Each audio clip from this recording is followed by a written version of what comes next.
Josh, and this episode is brought to you by Great Lakes Discs.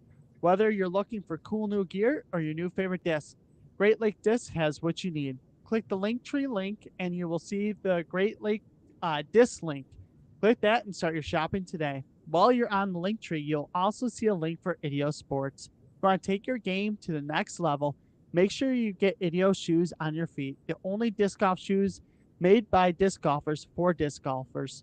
Also use my discount code disc.seeker to save money in your next order.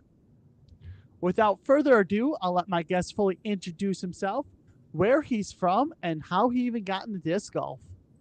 Okay. Hey, I'm Kevin Fodrey. I'm a professional disc golfer from Indiana, Fort Wayne specifically, so up north. I am a owner of Cardinal Disc Golf, as well as I am on the tour team and helping some of the marketing with Gateway Disc Sports. And then I own a digital marketing company called Hyzer Marketing. So very busy guy, but family guy. Got 2 kids and a wife, and try to figure out how to balance it all. But got into disc golf. I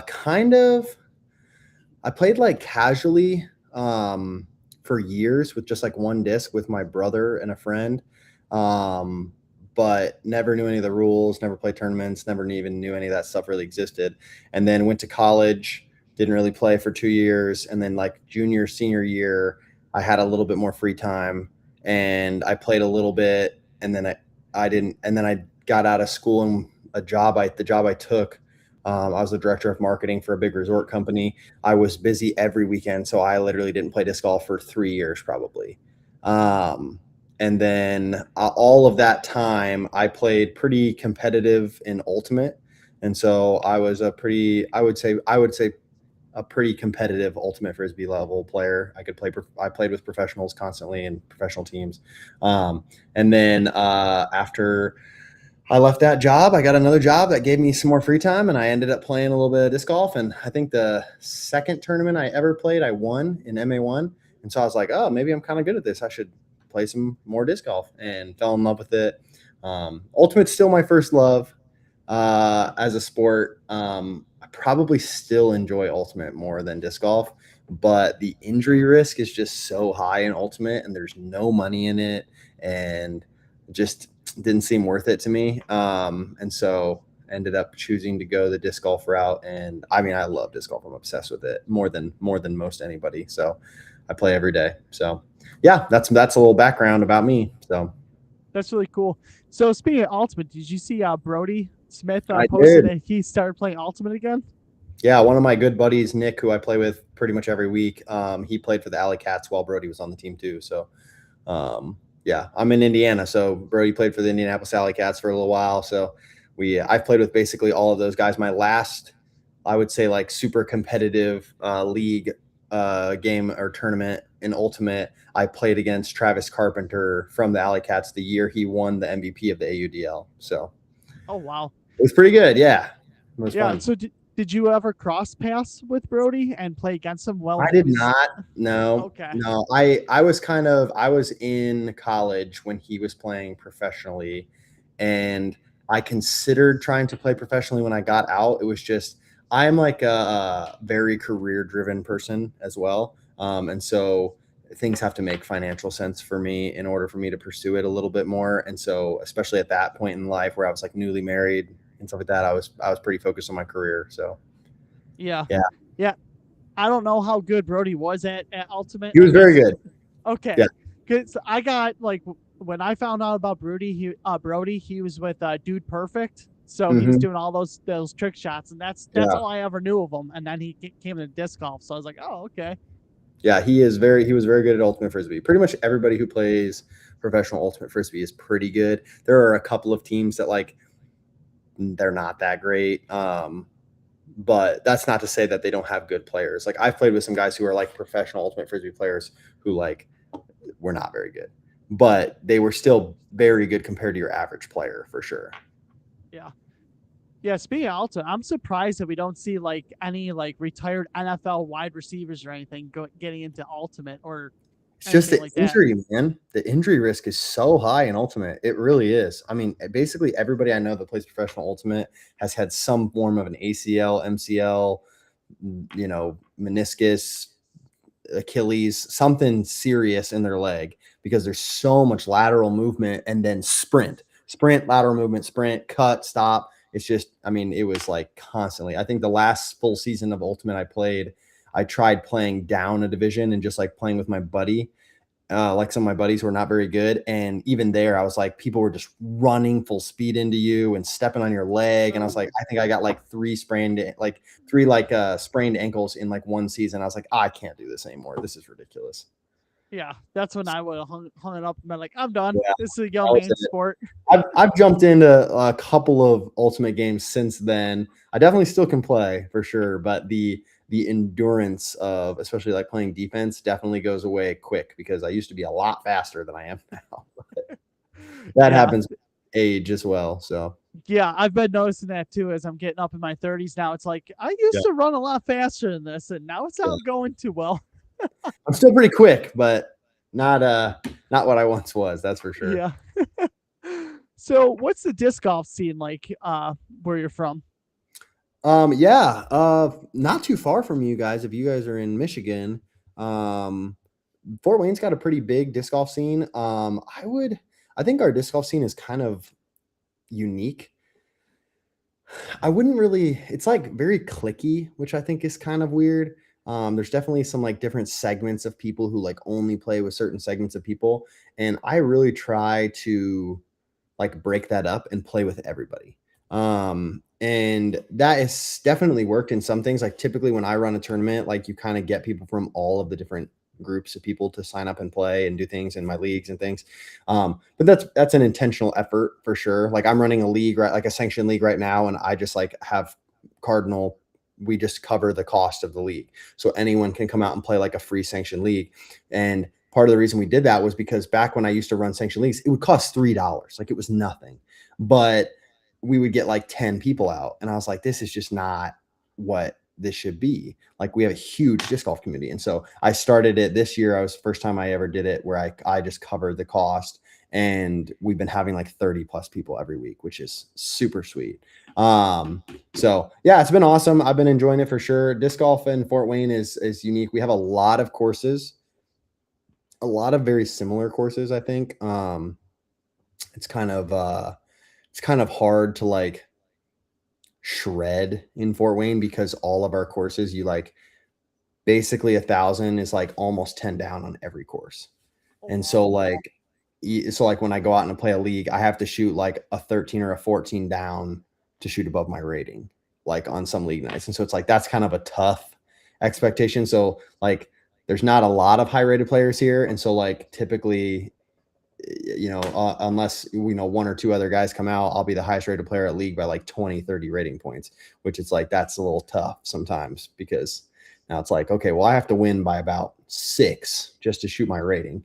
And so it's interesting, but yeah, the Fort Wayne Disc Golf Club does a pretty good job. They don't run very many tournaments. I'd like to see our city run more tournaments. Most of the tournaments are run by either me or the club runs like maybe 3 or 4 a year, and then a couple of different people in the area will run some like 1 or 2 a year. But I typically run 3 to 5 B tiers a year myself, and then me and my buddy Cody, and then he always TDs for me on the day of the event so that I can always play and not have to worry about the TD. But it doesn't always work. People still call me during the round, and I'm like, I'm playing, don't call me. Yeah. So are most of your courses wide open, wooded?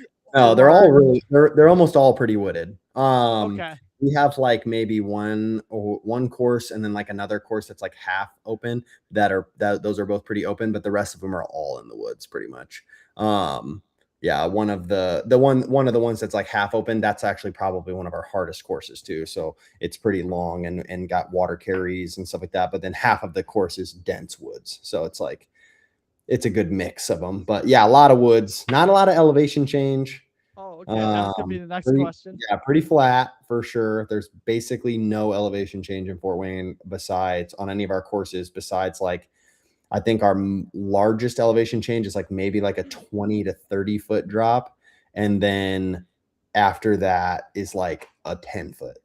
So it's like, there's like no elevation change. And so I play in Michigan a lot. So I play with elevation all the time, but I yeah, a lot of people that play just here, they like go out and play somewhere like Toboggan, and they're like, oh gosh, I don't know how to throw up or downhill. Like it is Yeah. very different.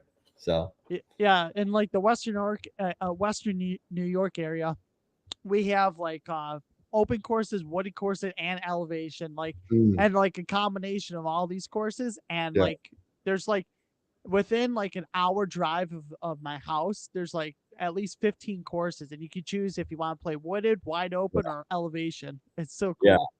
yeah. I think I have right around 15 courses within a 30-minute drive of my house right now. And so there's a lot of courses, but a lot of them, like I said, like a lot of them are really similar. But I live 3 hours from Idlewild, 2.5 hours from Toboggan, 4.5 hours from Ledgestone. Like there's a lot of good disc golf not far from me. But if I want to go play like I would say like a pro level course, I got to drive a little bit. Yeah.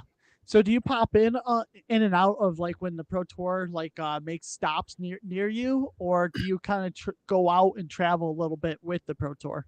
Yeah, I played quite a few events on the Pro Tour. I think one season, my biggest season played on the Pro Tour, I played 9 events, which is like half the tour. But I just did it just to say I could do it. I think that I have I would say, I think they're very obvious takes, but some would call them hot takes about the Pro Tour, for the average pro. But yeah, I'll play 2 to 3 events pretty much each year. I'm gonna play Worlds, Ledgestone, and Preserve this year. The only 3 I'm gonna play. And so yeah, usually I'll play some. I think I might try to go to Worlds in Portland next year. I'm not sure yet. But yeah, usually I always go to Ledgestone just because it's kind of fun. Everybody gets together, and since I like sponsor so many players, it's really cool because a lot of them will come to the event, and so I just get to meet a bunch of people and things. So it's more of like a hangout with the guys, and yeah, I play a tournament too. Yeah. So what has been your experience like the experience that you've gotten from playing on the pro tour and pro tour stops? Yeah, I mean, Pro Tour disc golf is like not fun disc golf. That's what I tell people. Like, I get asked that question all the time. Like, what's it like playing on tour?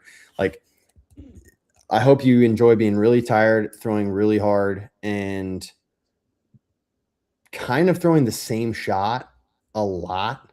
My one of my favorite things about I was a handler in Ultimate, right? And so I prided myself on being like really creative. So like every season of Ultimate I played, I would try to like master a different type of throw and get like really good at it. And so like I could throw an Ultra Star in basically any way I wanted to with accuracy. And that was like one of my things. And so when I came to disc golf, that was really beneficial because I was really good at shot shaping like right away. And so when you go to the pro tour, it's like, unless you can throw like 550 to 600, like the top guys, like AB Gannon, those guys, like if you can throw like them, sure, there's a little bit of shot shaping because you're advancing further down the fairway. But for the average person who throws around 425 to like maybe 500 max, you're having to throw basically as hard as you can on like 75% of the holes. And so it's like by the time you get done with the round, you're like, wow, I felt like I threw a hyzer or a hyzer flip or a flex shot as hard as I could on every hole. And you're Yeah. like, that's not super fun to me. Like, I think that I saw somebody just post like a hot take on social media that was like, oh, it was on one of my posts, and they were like, the pro tour sacrifices creativity and confuses it with distance. And I agree. Like, I think They that like do. a good 370-foot hole with a weird shape to it and some OB is a good hole. But they're like, make it 500. It's like, Yeah. now it's not, we don't really get shot shaping because in order for most of us to get there, and I throw far, top 1% in the world in distance, probably. Oh, anyone over 450 is probably top 1%. But it's like, I have to cram it to get it there. So it's like you kind of lose the technical side of the sport and get more of there is a technical side, but like it's more about power. And I Yeah. don't think that's that's not what makes disc golf unique, in my opinion. Like the Yeah. shot shaping, the ability for us to create different lines is what makes us unique as a sport. And you kind of lose that on the pro tour, like quite a bit. Yeah, that was something that like Brody Smith caught slack for because he called out Gannon Burr on it because Gannon does. He said flat out he doesn't want to think about a shot. He just wants to throw it, basic. Yeah. And Brody says the Pro Tour is boring because it's the same shot every time. There's nothing demanding about having to think about anything. It's just the same shot all the time. Well, and there's credit to the Pro Tour on the fact that it's very difficult to make a course that requires shot shaping and creative ability to throw while also being viewer and camera friendly. That is difficult for sure. I understand that. And so like I think that they do a pretty decent job, but the problem is that players are getting so good at our sport. Like again, and it's just so good that it's kind of impossible to design a course that he can't shoot like 14 down on that is still fun for 1,000 rated player. Like it's Yeah, kind of hard to do it because if it's fun for me, it means it's probably really easy for him. yeah, Like, and so I think that concept of an idea is a little lost on people because they forget they just want to see shot shaping. But it's like you got to understand that like these guys are so good that like if it's not 500 feet, they're gonna birdie it like every time. That's why yeah. you watch Gannon go out to Memorial and shoot 17 down every year. Like it's not a Pro Tour course. Yeah, this was a conversation that me and my buddy Chris were having during the week. Like, because we didn't really tune into the Pro Tour yet this year, other than the Big Easy Open. Like, we were Yeah, sucked into that one because it's the first time where we got to watch the pros struggle, and it's like, yeah, and they had to think about their next shot. It wasn't just, oh, here's another birdie luck. Oh, here's another birdie luck. They were actually like having to choose landing zones. Oh, now I'm in this spot. Now what do I do? Like yeah. for a viewer, that was entertaining for me compared to most of the courses that are on the Pro Tour. I'm just kind of like, I'll just catch the highlights and see who won, and that's it. Yeah. Yeah. I really enjoy watching live disc golf. I was watching it when you called. But I understand there are tournaments I won't watch just because it's like, well, this is going to be really like the Big Easy Open course actually is funny enough is one of the least enjoyable ones I watched this year, besides the way it finished, solely because every hole to the average viewer looked the exact same. Yeah, So it looked like they were just playing the same hole over and over and over and over again for the most part. And it was like, this is not visually pleasing. But if I had been there and I knew the course and I played it and stuff like that, that's honestly probably my favorite thing about playing Pro Tour events is like once I've played a Pro Tour event, I know the course. So watching the coverage is way more entertaining because I actually understand the difficulty of what they have to do coming down the stretch. And so it's like, you know, on a course like, I think of like a good example would be like Champions Landing for DDO, right?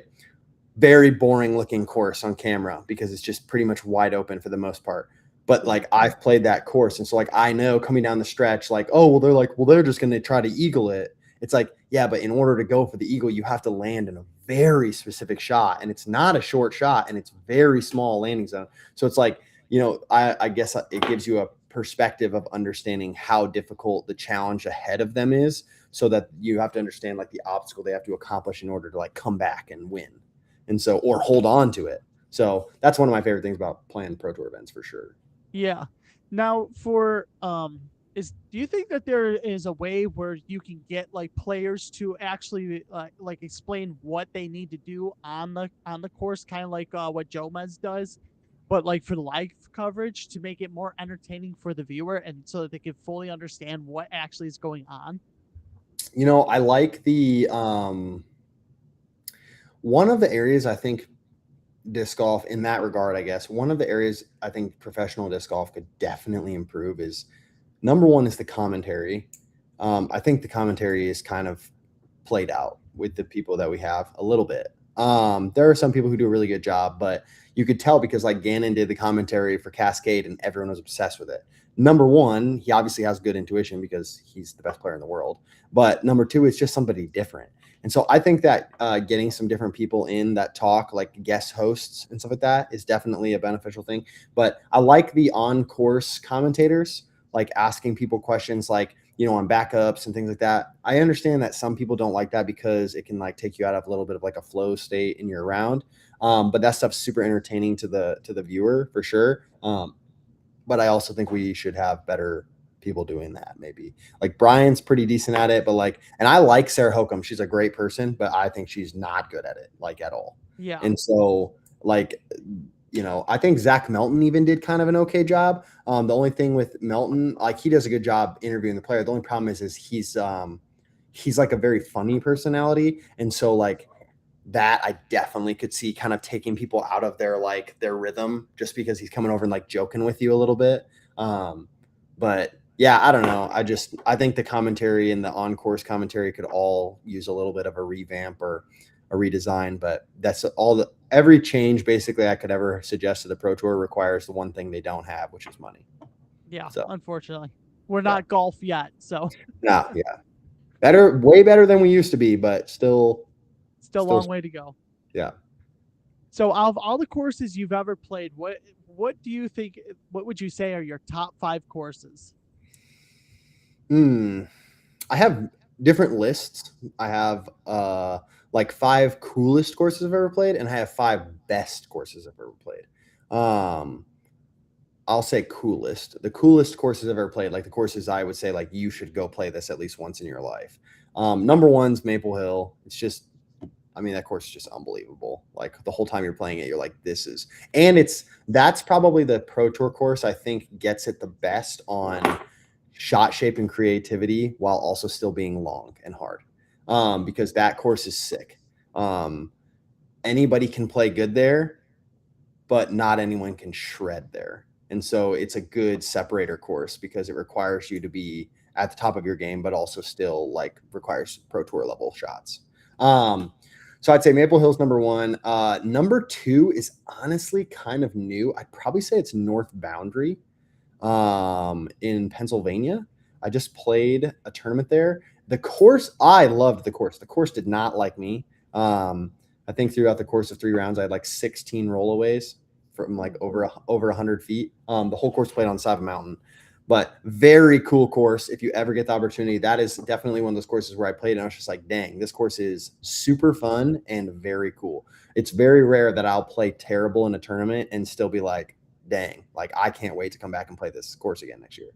So that course is very cool. And the Pittsburgh Club does a really good job with the course. Like it looks beautiful. So that's definitely one.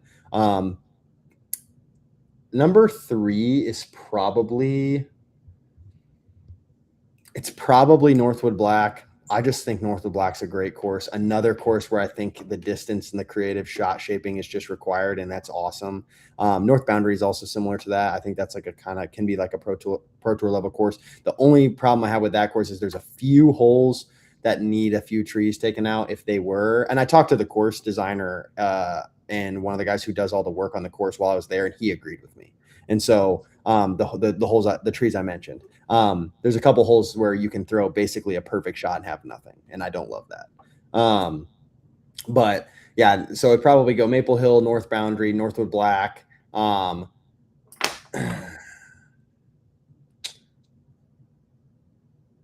Probably 4 would probably be Bald Mountain in Michigan. I love Bald Mountain. I think it's like a perfect combination of toboggan and Idlewild.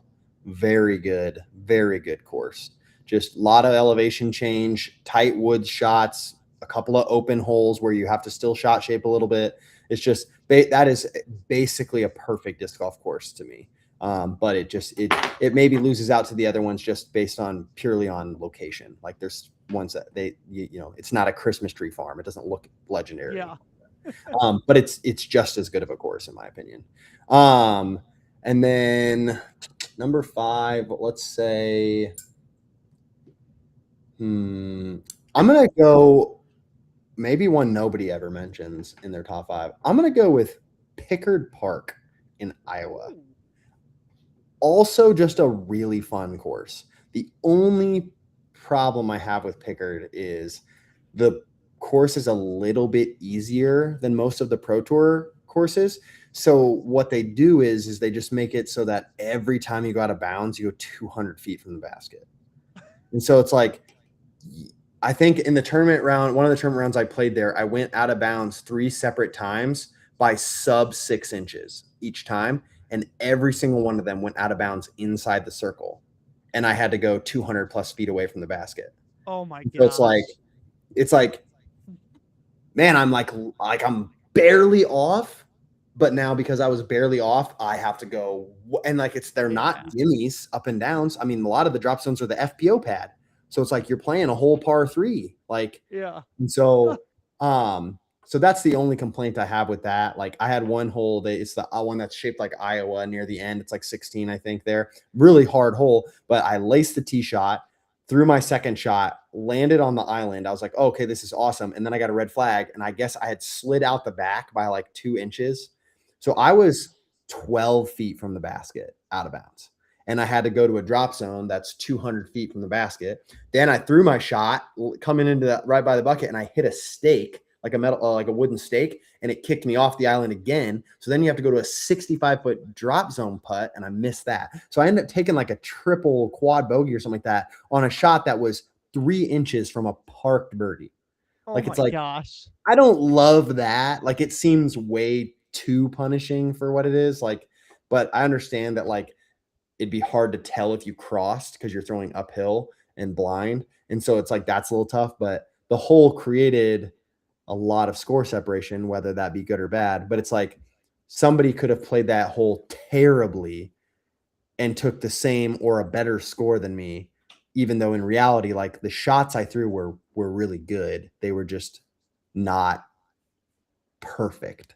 You Yeah, know they what I weren't mean? Like, rewarded. yeah, it's frustrating. That's one of my biggest complaints with the Pro Tours is the overuse of OB. I understand it for speed of play and daylight and stuff like that, but like I've played Pro Tour rounds where like I'm throwing right down the middle and just flaring and like landing just out of bounds. And then another guy in my card is shanking like way into the woods, but we take it at the same spot Yeah. because it's all OB. And so it's like, if we had to play those shots, I'm for sure getting a stroke on you. But now we're playing the exact same hole. And it's Yeah. like, you get done with a round, you're like, okay, I definitely played better than this guy or this person on my card, but we scored the same. Like it's a Y- very weird feeling. So yeah, I don't know. But those are Yeah. those are probably my top five. Those are all really good courses. I wouldn't say they all fit. Like North Boundary wouldn't be in my top five tournament courses because I think there's a lot of luck involved with the course. But it's a very fun course. Like I would play it frequently if it was near me. So Yeah. So what is your favorite thing to practice, and what have you found to be the most effective to keep your game sharp with your practicing? it really depends on what I'm doing poorly.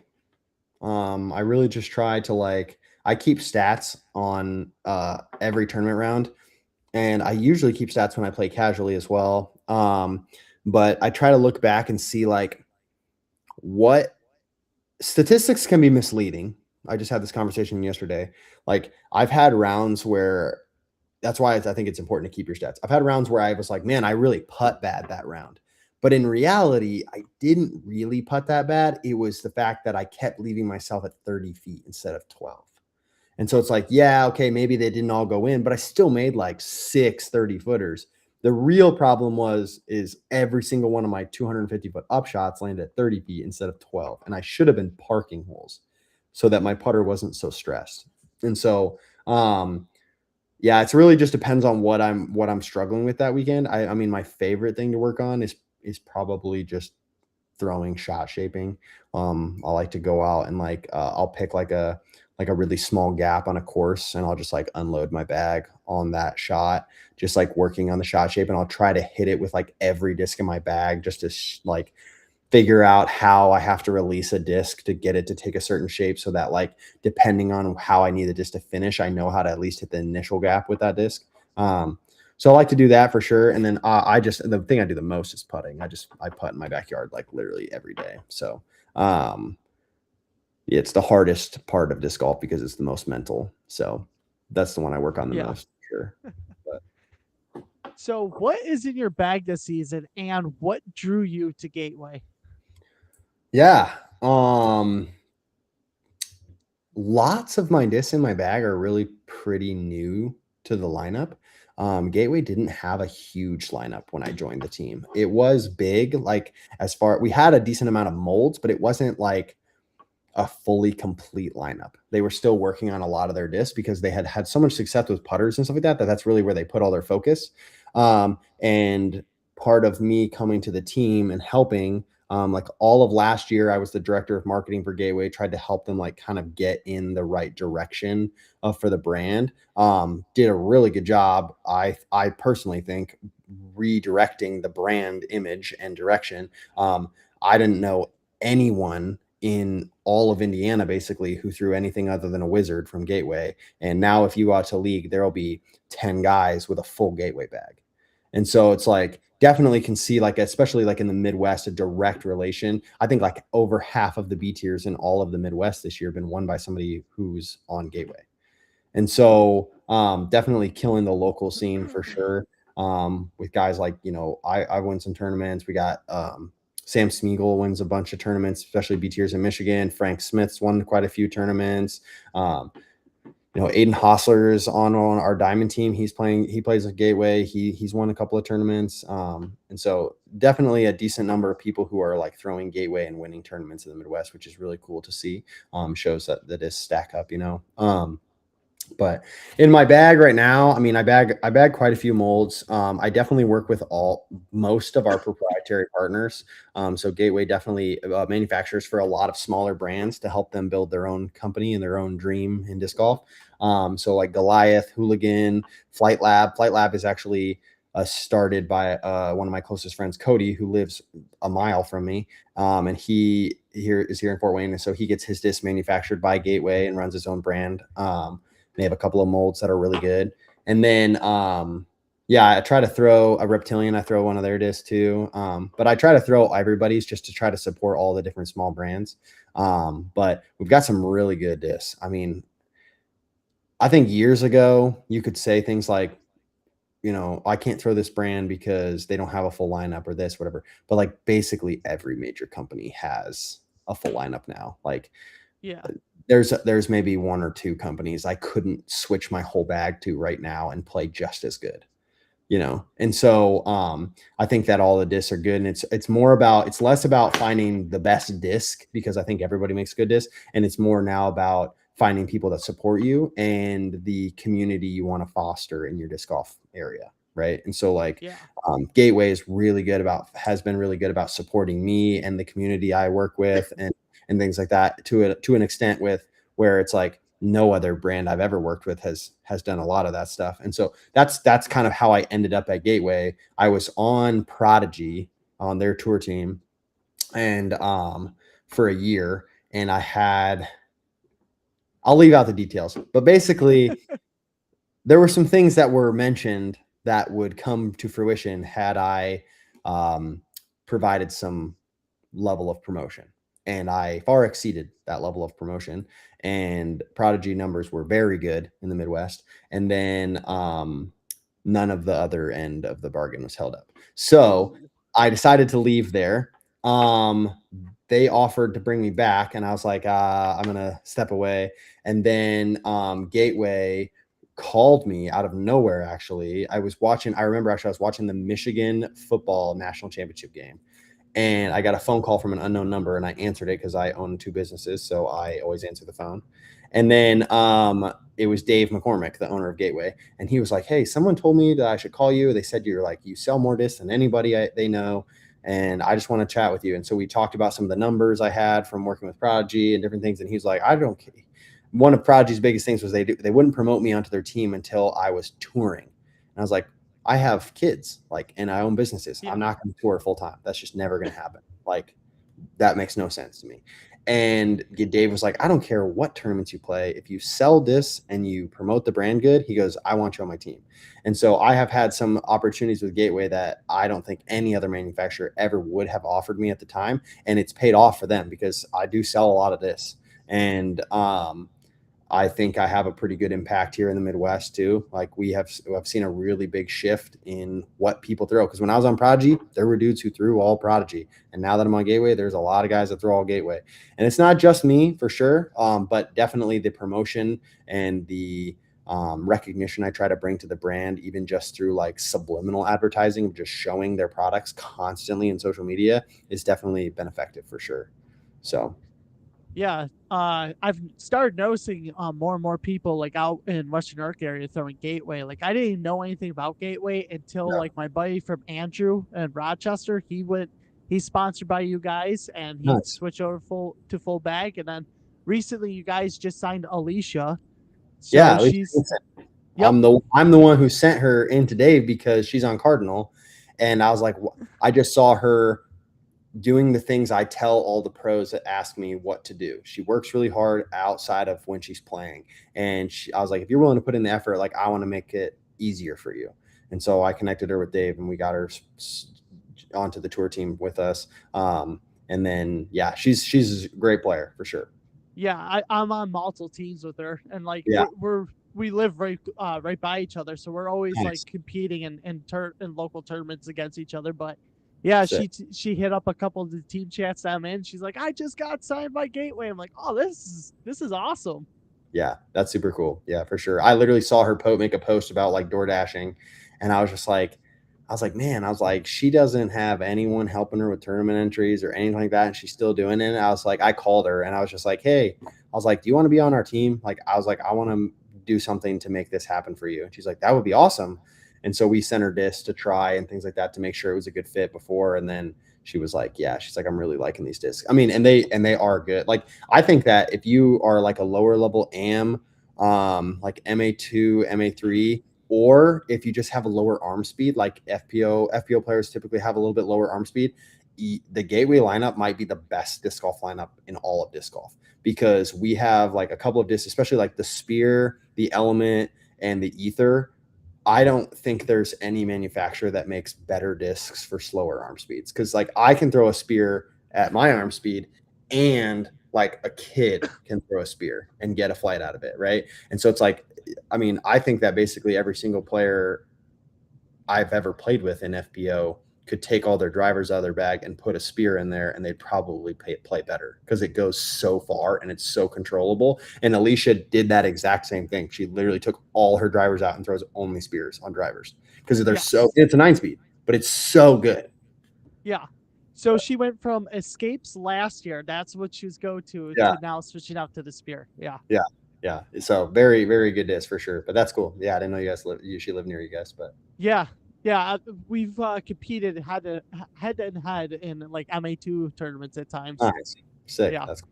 yeah. Like last year, we went down to a playoff because we were tied all round. Like for 2 round tournament, we were tied.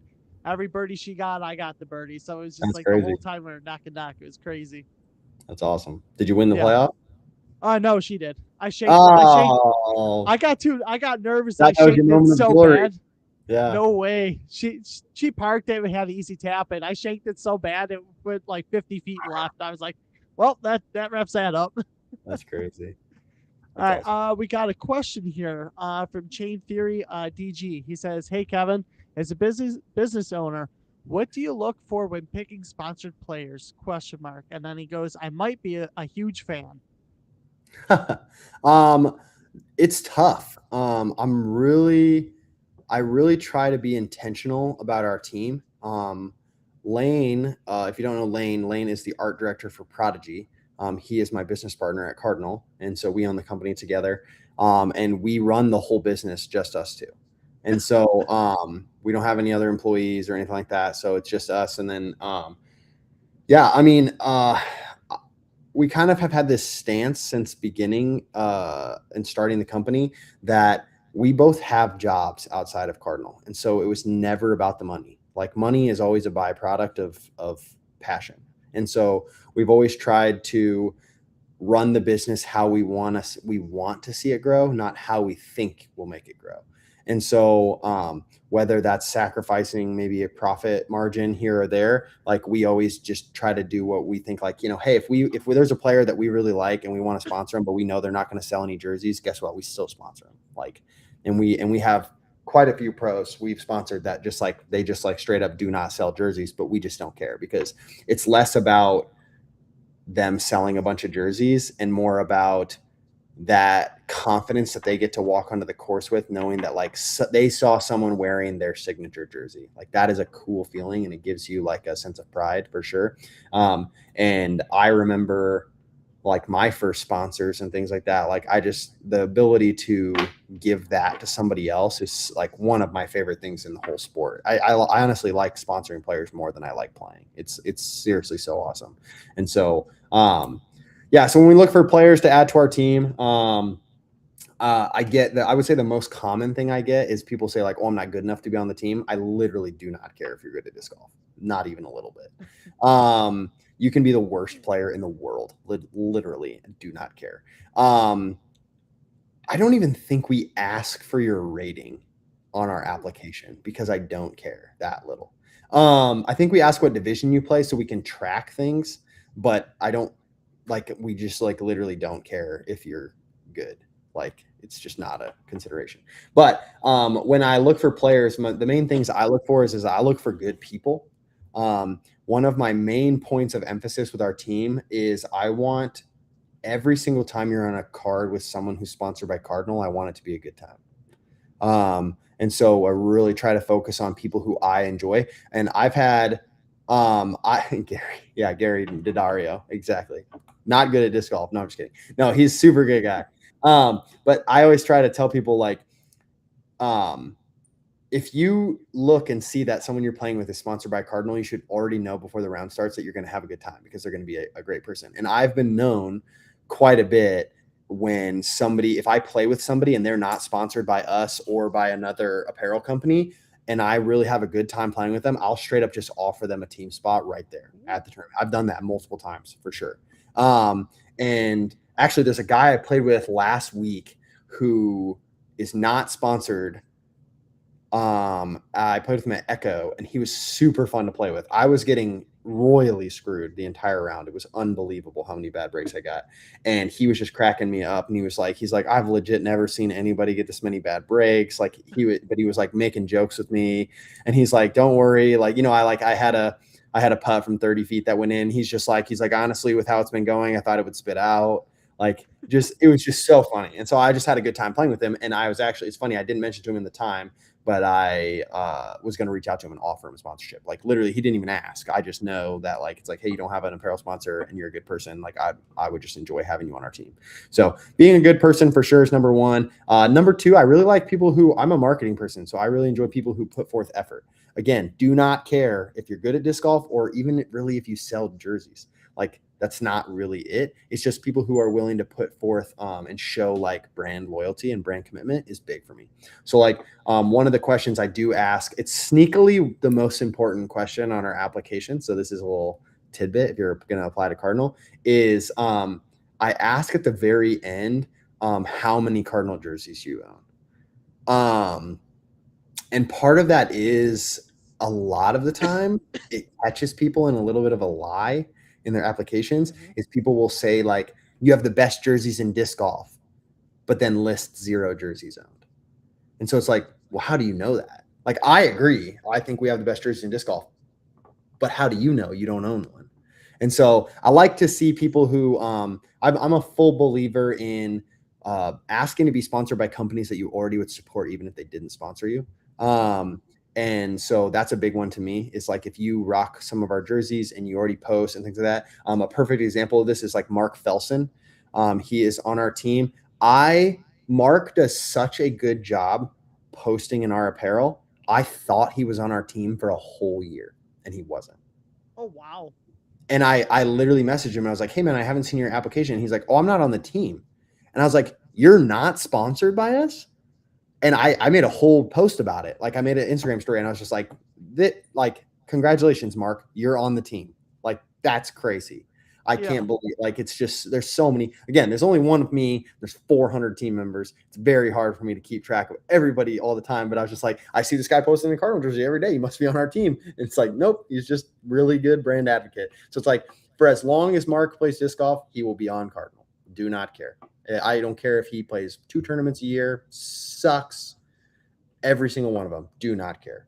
Like he will always be on Cardinal because he shows a lot of brand loyalty. So people who make content is big for me. And then people who are just good people. So, and the thing too is like, I am like probably one of the most connected people in disc golf that I can think of. I just know every pro. I know everything about manufacturers. I own a business myself. I sponsor players. I help get players sponsored. Like if something happens in disc golf, there's a pretty good chance I already knew about it. And so I've had players like apply and been like, I've never had an interaction with this player, but I've heard about it.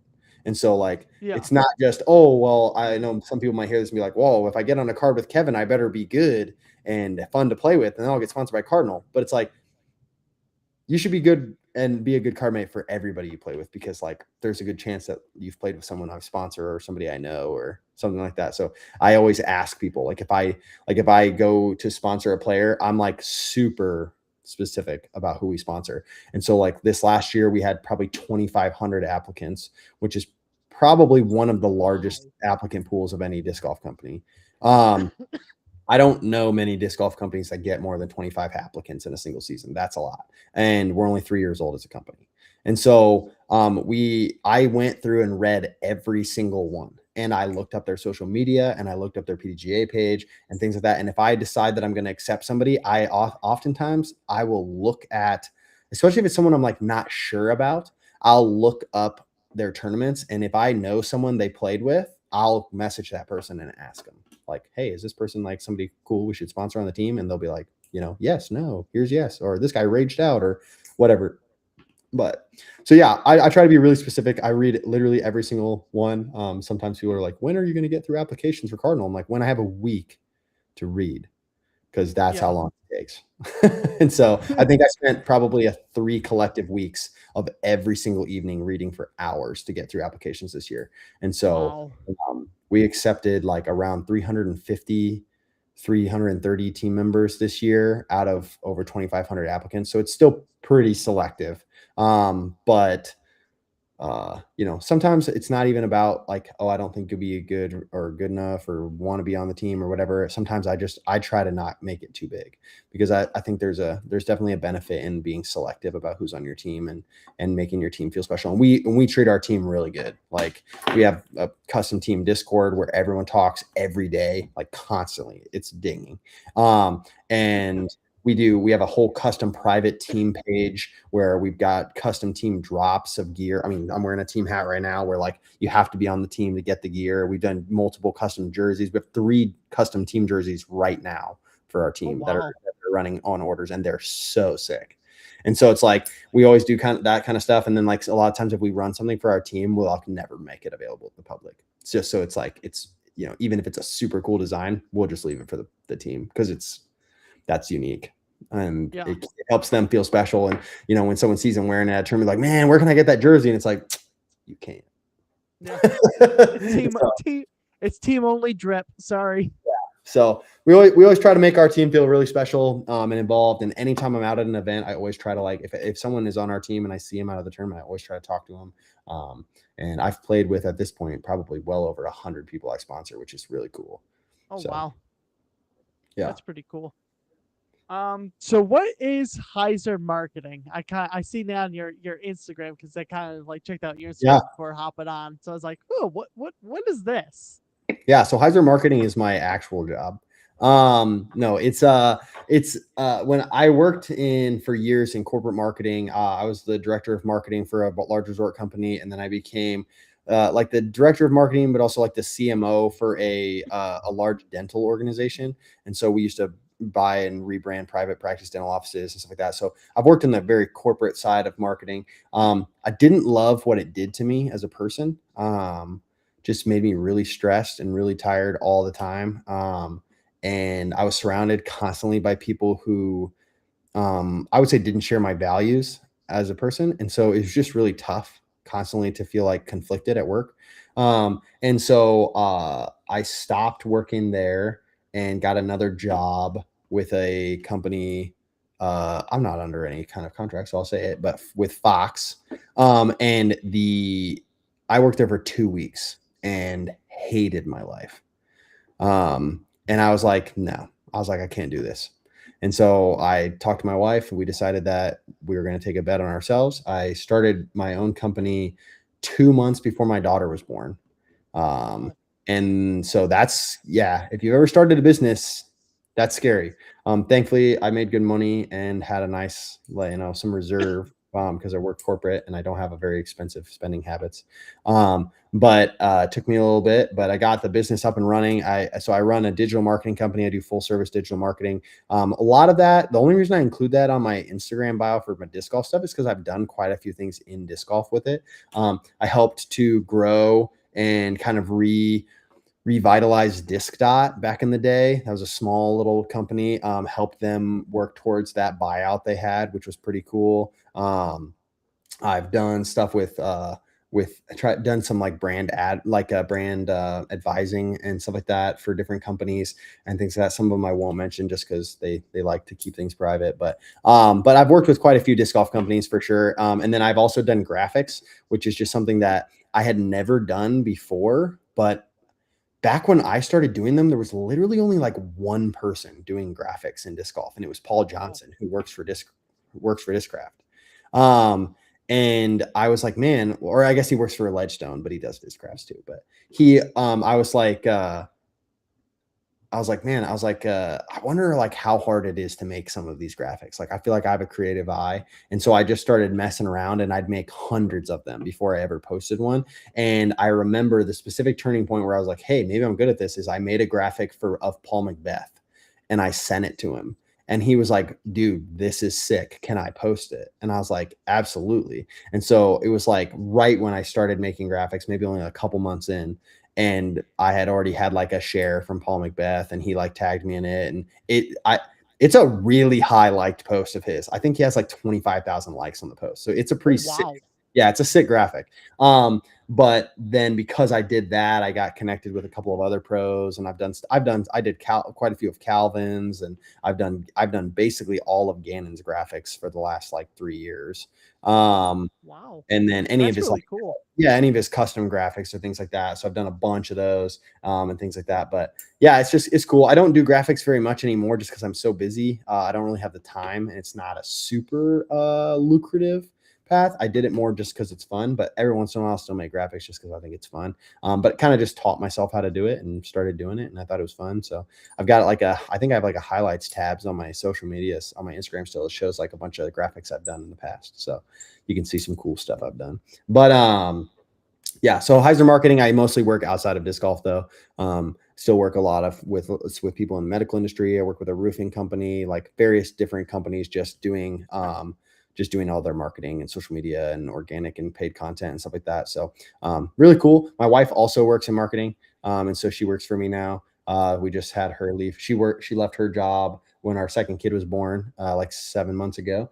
And she's been working for me now, and she is the best employee I could ever ask for because she's way smarter than anyone I've ever had work for me. And so tricky situation to have your employee be as smart as you or smarter than you. But yeah, and probably better looking too. Definitely, that for sure, 100%. But yeah, so yeah, it's been enjoyable. I mean, I like to, I like to think that I live basically the perfect life. I mean, I get to play disc golf, and I enjoy all of the clients I work with and all the things I do. I have a beautiful wife, 2 healthy and beautiful kids, and I just get to play disc golf. Like, I mean, what a blessing that is. And then, I've thankfully grown the brands I work with, I own, to a point where now those provide financially for us. And it's just like, I can't imagine life being any cooler than it is already. Yeah, that is so cool. Yeah. As we're wrapping this up, you got any questions for me? Yeah. Who's your favorite guest you've ever had on your podcast? Ooh, everyone's is so unique, and I like everybody. You don't have to say anything. It's fine. It's fine. Yeah, but like everybody's got such a unique story and a unique way of playing and how they got into disc golf, and it's just like everyone's been awesome. Yeah, that's awesome. Yeah, I saw next week. I think you said you have Tara, or tomorrow. You have Tara Walker. Tara and Lance both were on Cardinal at the start of this year. And then they kind of like are branching off and doing their own thing. So super cool people. That'll be a fun thing. Tara has one of the most impressive skill sets of anybody I've ever seen in disc golf. She plays in high heels every time, which is wait, what? She plays disc golf in high heels. Just ask her about it, and you tell her that I said I was just. Every single time I see one of her videos, I'm like baffled. I would break my ankle the moment I tried it. Yeah, there'll definitely be a question for tomorrow. Yeah. Oh my gosh. Yeah, every single one of her videos, just go to her Instagram. Every single video, she's throwing in high heels. I'm like, that's insane to me. But That's I wear nuts. barefoot shoes, so the opposite of what she does. Yeah, I wear idio shoes. They have that Yeah. special like ankle Mhm. support. So it's Yeah. like, yeah, Cannot imagine the high heels for sure. I think no. Nathan Conkle did a video where he tried to throw in high heels and he like he looked like he was going to break his foot on the first throw. And I was like, yeah, dude, you should see how Tara plays because she does it all the time. Oh my gosh. Yeah. So super cool people. I'm sure Lance will probably be there for the interview too. And Lance is also a good guy. So Oh, that'll very be cool cool. people. I think they own a chalk company. It's 13 chalk bags, I think is what it's called. So definitely check them out for sure. Any other questions? Yeah, you said you were in New York. What's your favorite course? Ooh, there's a lot of them. I like It's New York. Don't you have what is it, Warwick? Is that in New York? it might be like I'm Or is up in Warwick West. might be Massachusetts? I can't remember. I'm up in Western New York, so I'm like 15 minutes from Canada. Oh, okay. Gotcha. Yeah. Nice. Yeah. What's the best tournament we could this is a better question. What's the best tournament that anybody listening could go play in New York? Ooh. Ooh, this one's kind of tough because we got AFDO.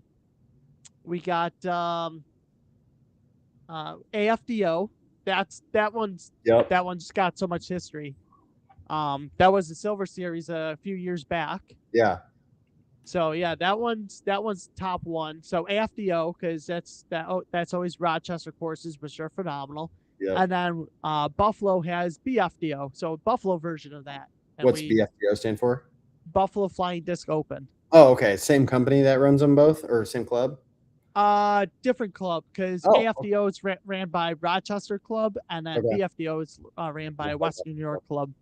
Okay, cool, nice. So yeah, check one of them out. I'd like to make it to the AFDO at least some point in my life, because I know that tournament sounds pretty fun. But I always try to check off something new every year. So like this year, I went and played Pennsylvania State Championship, so I could play North Boundary, and then I'm playing a couple of new ones that I haven't played. I just played Scott Burnett Open down in Ohio, which had 3 really cool courses on it. Again, played just not great, but had a great time. Courses are sick. Echo Valley and Cedar Ford are both amazing. The Sycamore course we played for the second round is really fun, but it's not a good tournament course. Way too many holes that are just not great. But very fun. Like I would play it. It's honestly probably more fun than the other two, but it's a worse tournament course. So, yeah. So, like, if you ever come out this way, the 4 courses I would tell you to play is Emory, okay, Black Diamond, Bond Lake, and then go out to Rochester for Parma and Chili. Is Emory the one they're playing Am Worlds at? Yes. Okay. Someone, John Borzik and his wife were just talking to me about that because she is playing Am Worlds, and she said that they went out and played it, and she said it was nuts. Oh, so, it's crazy. Yeah. So I definitely want to play that one for sure. It's a course that will literally make you throw every shot humanly possible, and then also make you dig deep mentally to push through to overcome the craziness. It's insane. Like, I love that course. I never shoot good there. The course always kicks my butt, but I always go back and play it because it's just so much fun. There are certain courses that are like that. Like I feel like I never play good at Toboggan, but I just really enjoy playing it. I mean, it's honestly not that great of a course, but I just enjoy going and playing there. And so I play tournaments there all the time. So I don't know. I'm a glutton for punishment, I guess. Yeah, whenever me and my buddies, we go play Emory, they always laugh at me because they know I'm going to do so terrible. And they shred it like no problem. And then I struggle at it. And like after the first round, we get back to the parking lot and they're always just cracking up about my score. And I'm laughing with them because it's like, oh my gosh, I can't believe I played this terrible. Sometimes that's all you can do is just laugh about it. So, yeah. Any more questions or is that it? I'm good. I think I'm good. Thanks so much for having me. Appreciate it. If anybody has any questions, that you didn't hear answered in the show, feel free to shoot me a message on Instagram or give me a follow or follow Cardinal Disc Golf on Instagram and check out some sick jerseys. Follow Disc Seeker Podcast. Give them a listen and give them a follow on socials. Just if you're listening, you should be following. So yeah.